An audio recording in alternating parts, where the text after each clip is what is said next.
It's the Locked On Flyers podcast for Wednesday, September 18th, your daily dose of Flyers news, analysis, and high quality content that is turning the corner to regular training camp.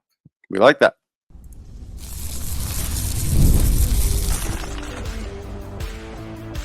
You're Locked On Flyers, your daily podcast on the Philadelphia Flyers. Part of the Locked On Podcast Network, your team every day. Hey there, and thanks for making Locked On Flyers your first listen every day. I am Rachel Donner. You could find me on Twitter at rmiriam. I'm here as always with Russ Cohen, who's on all your favorite social media apps at Sportsology. We are at Locked On Flyers on Instagram, Threads, Blue Sky, and Twitter as well. Today's episode is brought to you by Gametime. Download the Gametime app, create an account, and use the code LOCKEDONNHL for $20 off your first purchase. Terms apply. Download Gametime today. What time is it? Game time. You can find us over on YouTube or on the SiriusXM app or anywhere you listen to podcasts. Subscribe to get our latest episode as soon as it's available here on the Locked On Podcast Network, your team every day. Russ, yesterday was the last day of rookie camp where they had another just kind of regular session with a bunch of different drills. I saw some video highlights. Of course, Michkov had some really nice plays. My boy Spencer Gill. I've decided to adopt Spencer Gill. Sure, why not? Because got to pick somebody that's not Michkov to focus on, and that's not Jett Luchanko. Right. That's how I roll. So I'm really excited to see him make some really good plays as well. And we have now gotten the official roster and schedule for main training camp. Very much looking forward to seeing how everybody handles the bag skate this time around. Yeah. On the first day. But I think, the biggest thing yesterday was Danny Briere making himself available and answering questions. And obviously, the first question on everybody's mind was about Alexei Kolosov. I know Ellie Friedman talked about it a little bit on the most recent 32 Thoughts and had suggested that the Flyers were not committed to trading him yet. But if they do, the price is a second rounder. So make of that what you will, right? I mean, again, this is the Flyers just trying to put a ridiculous price. Yeah. Would somebody do a second round in like 2029? Maybe, but I doubt it. It'll be a third or a fourth.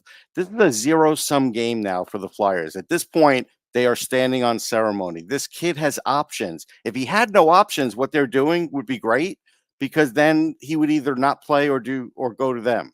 But he has options. He could play whether it breaks the rules or not. Like, that's what's going to probably happen here. And so I don't understand from a PR standpoint why they're continuing with this. I don't. Yeah, well, Briere himself said that they hope he changes his mind, but it's not looking like it. But that if he wants to play hockey, he's going to play in the Flyers organization because that's where the contract lies. And that they did the kid a solid last year by letting him play back in Russia and, waiving a year of his ELC or burning a year of it in doing so. And to be honest, for the Flyers, that is a huge deal to burn the ELC to do the kid a favor. Everybody does it, though. They're making such a big deal about it, and they did it with Roche. They made a big deal, but everybody does it.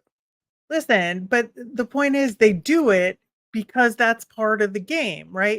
Where you do it and you do these prospects a favor so that they come back the next year. Certain prospects, not everybody, just so everybody clear on that. Right. And the Flyers are saying, we played the game the way you're supposed to, and we're getting screwed here. Now, whether that's right or wrong is a different story. That's the picture they're trying to paint, right? Yes, that is what they're trying to paint. And look, I've heard all the stories. We heard other things too from his camp. End of the day, he's not coming.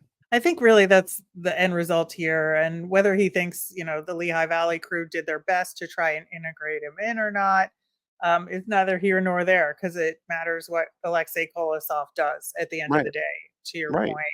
So at the moment, they're not going to toll a contract, but that could change at any moment. It could. It could. The other big issue or controversial issue, I should say, was the Ryan Johansen situation. He was asked about that. Not on the roster, obviously, not playing, the contract is terminated, but Briere did acknowledge that Johansen's team still has time to file a grievance. Right. And that's probably what's going to happen. Yeah, so the timing of that should be interesting relative to whatever is going on, because if I was Ryan, Everybody has a strategy. We just don't know what it is, right? So, so the timing is probably going to be really inconvenient for the Flyers, yes. because Yes. that's how these things work. You could almost count on that. I am looking forward to that new cycle when it occurs. I think, one of the interesting things that Charlie O'Connor actually asked of Briere is, do they have any self-reflection on some of the issues that they've had with prospects? And Briere was really adamant about this, that, there's guys on the inside who know the culture they're building, and then there's guys on the outside who don't, because they're not part of the culture yet. And apparently what little they've seen hasn't worked out, right? These quote unquote outsiders. But once these guys are brought in, they learn how good it is here. And I just thought that was an interesting approach to it, to kind of say, well, these guys that it hasn't worked out with don't really know what we're about. It's nice to say that. I think to, be a little more humble and say, yeah, there's probably some things we could have done better would be a good thing to say right after that. Yeah, I think he did to some degree. He didn't say that. But not He he did didn't not say say that. No, He and said, that's my point. And that's my Yeah. point. Like, I think you need to say that because he's new in the job still. This is only his second season. It's a new staff. Come on. I agree with you there, because I think, when it comes to job performance, and especially the kind of job that's like a public facing job like that, where you're representing the organization in a lot of different ways, I think, always be adding a little bit of, self reflection to things that you say is important to do. Yes, I agree. So, other things he talked about, he was asked about the team health. Yes, everybody's healthy except for the people we already knew about from rookie camp. Right. So that's good to see. I think, Mhm. One of the things that we've talked about a lot, obviously, is the power play. He was asked about the power play and related to the team health. Jamie Drysdale coming into the season on the Flyers healthy could have an effect on outcomes on the power. I mean, he was there healthy last year and it was failing when he was healthy. Like, why is it all of a sudden magically going to be different now? I think it's a little different only because of coming in at the beginning of the season, as opposed to Drysdale coming in mid-season and trying to Okay. figure it out on the fly. But there's not much difference there. I'll be clear. It's just that there is a If little you bit want to of say there's a slight difference. difference, I'll give it to you. Yeah. Yeah, but apparently, as we heard at the tail end of last season, this is nothing new, that it's a work in progress. And they are, working together with Rocky Thompson and Danny Heatley, John LeClaire, Patrick Sharp. So I Okay. think Too that, many cooks in the kitchen for this. yeah, well, that's It's what we said then, and that's what I'll and say that's what now. I'm going to stick with because again, Yeah. it's not like you have all these guys weighing in on helping Torts do his job, right? No, you're doing it all on what's failing on this team. Like, you should have just named somebody else the power play coach and Rocky should have just been terminated. But now you're holding on to him. So now Or it's like, change Rocky Thompson's role or on the change his team. role. But now you got all this input. It's like, it's still going to be up to the players. But the Yeah. structure, like if you have all this input, are 5 people going to agree on the structure? I don't know about that. Yeah, and we don't know how much of an input each of these guys have, and at a certain point, they're going to step away, and it'll ultimately be Mhm. Rocky Thompson's decision and Right. responsibility. We have like a healthy Drysdale at the beginning of the season. We'll have Matvei Michkov, so there's going to be some different personnel and some different looks. So I'm going to give him a shot, but it's a very short leash given what Yeah, we know from last year. But we'll absolutely give them a chance to get it together. sure. I mean, if it looks good, hey, I'll say it looks good. I mean, it's that simple. Yeah. All right. There's so much more to talk about here with, expectations for Matvei Michkov, updates on some other guys, and who might have a chance to crack the roster. Plus, we're going to talk about some goals for training camp and questions we need to answer. We are going to do that coming up next. Some of the best concerts of the year take place in the late summer and the fall, and it's my favorite time to head to a show. Gametime has a new feature called Gametime Picks that makes getting tickets to those live events even easier. Gametime Picks filters out the fluff to show you only incredible deals on great seats so you don't have to waste time searching through thousands of tickets. My favorite part of the Gametime app is that it's great for getting notified about last minute super deals so you know you're getting the best bang for your buck. Best of all, they have all in pricing, so there's no surprise fees at checkout when you activate the feature. Also, your tickets are sent directly to your phone, so you never have to dig through email. Download the Game Time app, create an account, and use the code LOCKEDONNHL for $20 off your first purchase. Terms apply. Again, create an account and redeem with the code LOCKEDONNHL for $20 off. Download Game Time today. What time is it? Game time. On yesterday's show, we talked to Christine Mina from the marketing group at the Flyers, had a great conversation about the digital marketing team and their plans and how they do what they do. So if you haven't listened to that, go Yeah, back it's and worth your do listen. that. It is. Absolutely a fantastic conversation. As the week continues, we're going to look at reports from training camp. We're going to discuss the first preseason game and who we want to see in the lineup. So, lots of good stuff to come. Matvei Michkov was obviously a big topic with Danny Briere, as he is the reason for a lot of the attention on Hmm. Flyers training camp this year. And I think, the main thing that he said that was really good for me to hear was that he knows it's going to be a tough season for Mitchkov. There's going to be ups and downs, ebbs and Hmm. flows, and he's going to go through a lot to get to be the player that he's expected to be and that he expects himself to be, but that he has the compete level and he wants to be the best at everything. So he'll get through it. Like Brayer's confident that he'll Yeah, get through it, well, he but will. to be very clear about what we all know and what we've talked about, that it's not going to go perfectly for him. No, no. And look, I'm not telling you John's going to be an absolute negative in this, but at the beginning, it's going to make it much harder if being John than being some other type of coach, because John's not going to really pull him aside as much as some other coaches would, because he's not the nurturing type. And then all of a sudden he's treating him differently than he's treating the other players. And we know he really doesn't do that. He'll give him, some words of wisdom, but he's not going to be like a guy that's going to, say, hey, let's talk about this about it, for an hour after the session. It's probably not going to happen. So we'll see how that works out. Yeah, I think if those kind of conversations happen, we're never going to know that they took place True. because Tortorella is going to make sure that it happens behind the scenes Yeah. in a off the record kind of way.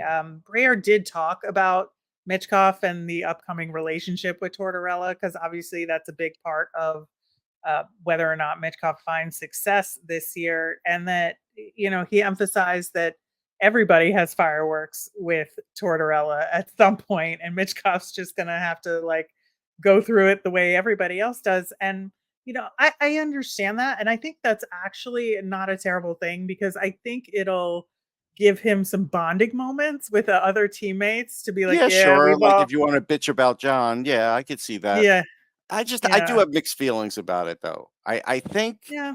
I think for like if you're an American or Canadian, I think it's easier to kind of get the little nuances that John may do, or facial expressions or other things. I think Matvei will understand some of it, and some of it he may not quite get. And that's what I worry about. Well, Miscommunication yeah. because of, because of that. I get it. I also think that Igor Zamula is going to be a huge factor on that front because Zamula Yeah. just went through it this past year. Right, And but so I here's the only thing with that. And I like Zamula, and I think he's a good guy. But whatever his feelings and experiences are with John, that's what he's going to tell him. no, I know. You That's know the what I mean? thing So we is don't know what those are. yeah, that's true. It's true.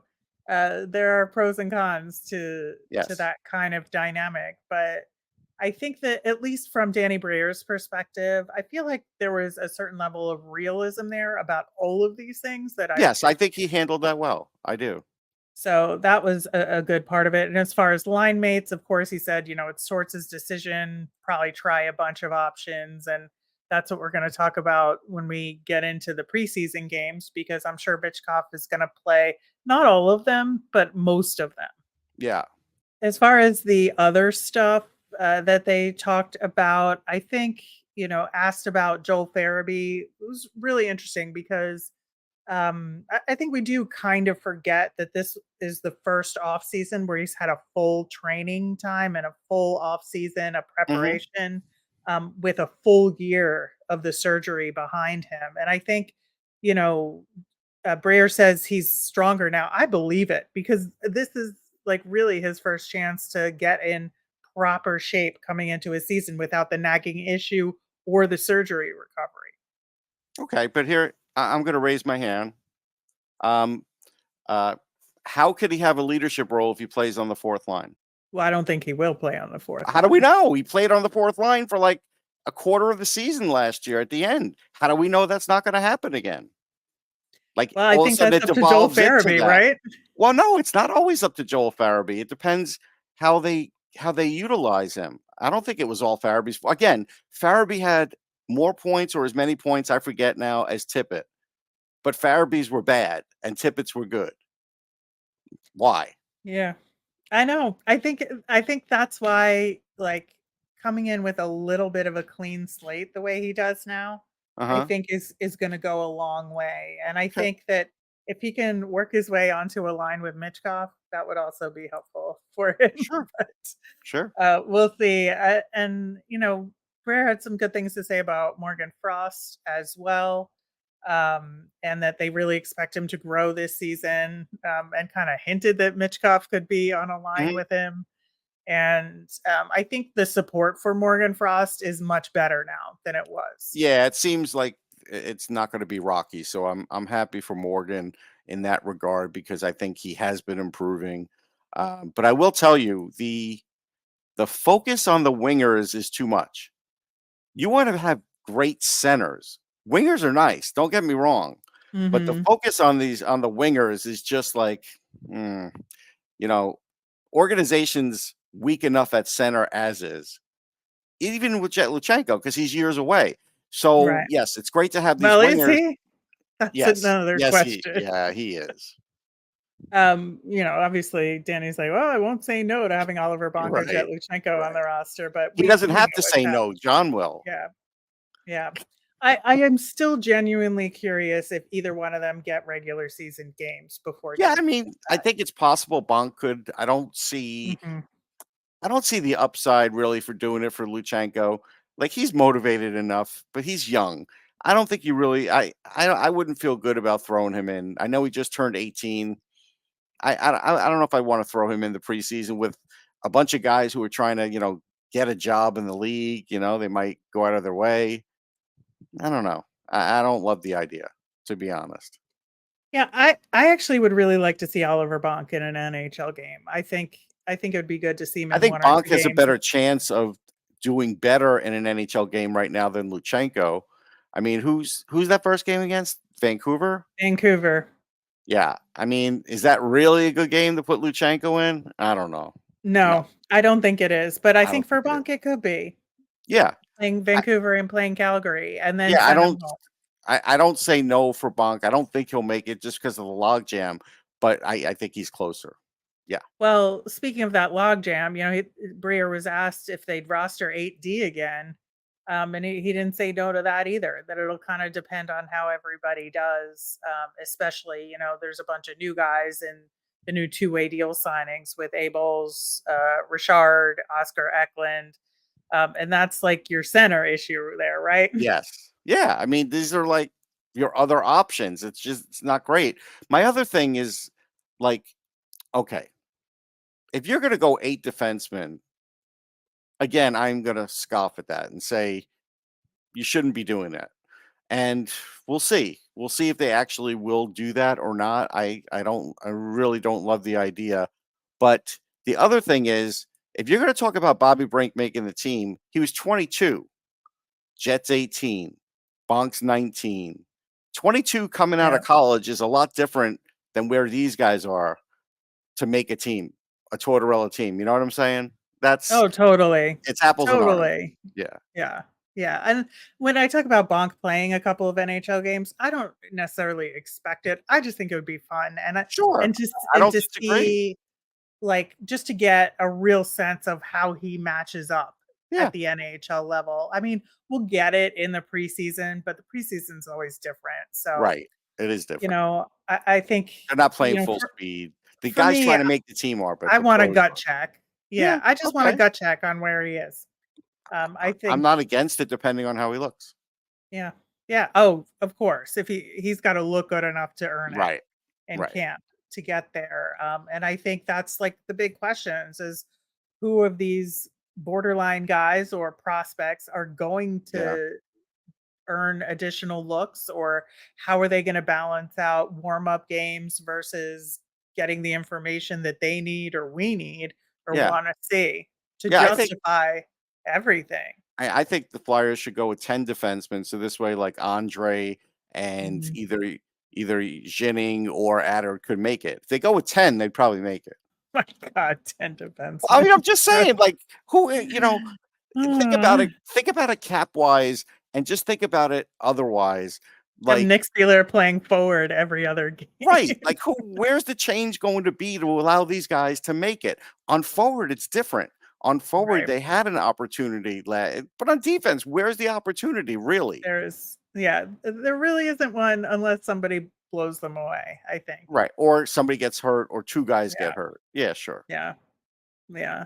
So I think, like, as we get closer and closer to last cuts, it's going to become obvious what the answer to that question is, Right. because we'll see how the preseason lines go. Yeah. And we'll know based on that what Yeah. it will turn out to be. But yeah, I think this is going to be a fun camp. I'll tell you that. Oh yeah. No Given question. all of that, and there's a lot of those questions to answer, and we'll see how quickly we get those answers from John Tortorella. In the meantime, you have some questions out there for our weekly mailbag. We're going to get to those coming up next. You've heard us talk a lot about FanDuel, America's #1 sportsbook. Well, we have something a little different for you. Now through September 22nd, all FanDuel customers can bet $5 and get a 3-week free trial of NFL Sunday Ticket from YouTube and YouTube TV. Then with a YouTube TV base plan, you'll be able to watch every regular season Sunday afternoon at a market game.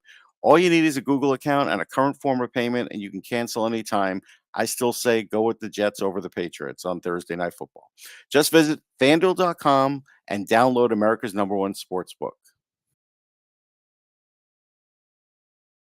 All right, getting to some of our mailbag questions. Adam B 9897 commented, is it fair to see the Kucherov potential / comparison in Matvei Michkov? I keep seeing it more and more. No, it is unfair, and I'll tell you why it's unfair. So I'm going to go back to the 2002 draft in Toronto. The guy getting hyped in that draft was Jay Bouwmeester. The guy who ended up being the Hall of Fame defenseman was Duncan Keith. Now, I didn't see Duncan Keith play, right? So I get in there, I'm at the draft. I never hear about Duncan Keith, but all I heard was about Jay Bouwmeester. And sure enough, there was, Jay Bouwmeester skates a lot like Bobby Orr did. Okay, I always fall short of saying things like that because A, Bobby Orr is the greatest defenseman to ever play the game, and B, let's hold up on that. And as we can see, not only was he not Bobby Orr, he wasn't even, great offensively. He was okay, and he was a very good defenseman, but it was just too much to hang on him. I'm not mentioning Kucherov. He had an extra year of development. he was, he had that extra year in the queue. He had 2 points a game. Then he struggled at the NHL level and went down to the AHL. If Michkov struggles here, I don't know if they're sending him down to the AHL. They've never talked about it. So No. to me, it's different. And that's what's different. Yeah, I think the circumstances are different. I think, Yeah. That's a really good point you make there. And, the thought of them considering sending Michkov down, like, can they even do that politically? I mean, the answer is Right. no, Right. right? Can they bench him? Probably. Like Can they Kucherov send him didn't come in down? with the same No. fanfare that Michkov's coming in with, to be fair. Yeah. Yeah, I think so. And I also think, like, this is why sometimes it frustrates me, but I completely appreciate your usual lack of willingness to make NHL comparisons when you evaluate prospects, Russ, because I think it's unfair in most situations to Most do times it that. Now, is. now, can you make comparisons in terms of style of play? Yeah, I mean, you could Sometimes, say sometimes that, like, hey, but you want to tell me he's got a similar body type, fine. If you want to say, his skating sort of reminds me of this guy, okay. But if it's the guy's Bobby Orr, don't say it. Just don't right? say it because he's the best. Right, and I think with Kucherov, that's a very high bar. Yeah, it's So, amazingly high. You're talking about yeah. one of the 3 best Russian players ever, maybe top 4. So, yeah. All right. We talked about this a little bit earlier in the show, but at WR-CO2FN said, I'm impressed with Jett Luchanko. I believe he's going to only get stronger in the next couple of years. I think he could be a top line center in years to come. Is that true? And is competing for a spot now good for his development? No, it's not good for his development. I think his ceiling is a number 1 center. Still could be a number 2 center. Either way, I don't think there's any shame. It's hard to play center in this league, so it's fine. I think he's on the right path, but at his age and everything else, he does need more development. There's just no question about that. And that's why I said, somebody asked me the other day, I think he's like the 7th best player right now in that draft. His ceiling. Because, Yeah. there's some pretty talented guys in that draft. Like, Hellenius may be better than him. Probably is, even though he went after him. Like there's chances of those things happening. I just told you about Duncan Keith. He went in the 2nd round, right? Right. And he's a Hall of Famer. So yeah, but I think he's on a good path. Yeah, and I think the potential for this pick turning out to not be a reach is very high. I think hmm I think that his ceiling is very high relative to where he was picked, to your point. And I think that because he has that runway, he has the ability to get there. I think he's going to have to go to maybe the Claude Giroux school of face-offs, Yeah, to really be a more effective center, yeah. just in terms of set plays and all of that. And remember, But Giroux did play some time in the AHL, and yep, so he I'm did. gonna tell you, Luchanko is probably gonna have to do that too. Yeah, I think that'll be really important, especially because there'll be a lot of guys down there that'll take runs at him just because, and Yep, he'll learn how to deal with it a lot yep. better at the AHL level. So even if he just plays half a season down Yeah, it there, doesn't have to be a whole year. No. I think that's fine. But that's down the road. I firmly Yes. believe it should be down the road. Jeremy wants to know, what is a position of need in the Flyers pipeline? I sort of hinted at it earlier. It's still center. Center is still a great need in this organization because, you figure in 3-4 years, Couturier's either gone or, he's hanging around, right? So you have that. You hope Frost is something, but Frost is probably not a number 1. Might play number 1, but Hmm. probably not a number 1. I think we would all agree with that by now. So there's that. Then, you get the Lawtons probably won't be here. Cates is probably not going to play center. You have Luchanko, and at some point, maybe he is that guy, but then you still need a couple more guys. And I still think they're short in that area. Yeah, I think so. I think, obviously drafting Luchenko was an effort to solve that problem, but we're not there yet. And I think that, as far as depth centers, they signed a bunch of two-way contracts on that front now. It's like getting that top line center position solidified and then one more guy that's the middle 6 Right. And like on a as an level center. example, like the way Konechny went, Berglund's a center left wing. I think he's probably a left wing. Like I thought Konechny was always going to be a right wing. And so, it's hard to play center. Yeah, I think Berglund, they're going to watch his development real close because the Flyers need to know where his potential is going to be in order to figure out what to do in the next draft. Just to figure it out. Yep. Richard asks, Briere talked about everybody contributing to this team from a goaltending perspective. They were linked to Yaroslav Askarov, but didn't get him. He went to the Sharks. What do you think they would have had to trade in order to get him? Well, I think the discussion today would have been different because I think Farabee and or Frost might have been in that deal. So that's the interesting thing about today's, Farabee can do this and Frost could do that, because 2 days ago, if they'd have gotten, Askarov, that would have changed it. Yeah, I think so. It's, Askarov has been highly touted for a couple of years now. And, I think that when you compare him to Ivan Fedotov, let's say, in terms of where they are in their development or their quest to become an NHL goalie, right? Like Askarov is leagues ahead of Fedotov. Yeah. And so he would warrant a very high return simply because of that fact. Yep. In my opinion. I agree. So I think the ask would have been too high. I'm very happy he went out west. And I just think it would have caused too many problems, because then you would have had like a fourth goalie, and Briere today was still talking about Peterson, and it's like, if you wonder why Kolosov's not here, the Flyers are still talking about Peterson being in the mix. So like, where was Kolosov? They're talking about him being in the mix because Kolosov isn't here. Well, let's be real. But again, that's what this guy sees. He sees 3 other goalies. Yeah, he'd have to beat out like 3 other goalies. That's a lot. It is. It really is. But the goalie decision is another big question that has to get answered this camp. We'll see what Cal Peterson does this year. I think that's going to be a big X factor. Yeah, like as an example, if Peterson looks better than Fedotov, Peterson's still going to the AHL. That is correct. It doesn't matter. Which I honestly don't mind. I don't mind it either, but I just think doing well, Phantoms could use it. Right. I don't mind at all, but I'm just saying it's just a reality. Yeah. All right, that'll do it for today's show. If you want your question answered on the program, send them in via Twitter at Locked On Flyers. You can email us at lockedonflyers@gmail.com or comment on our YouTube channel.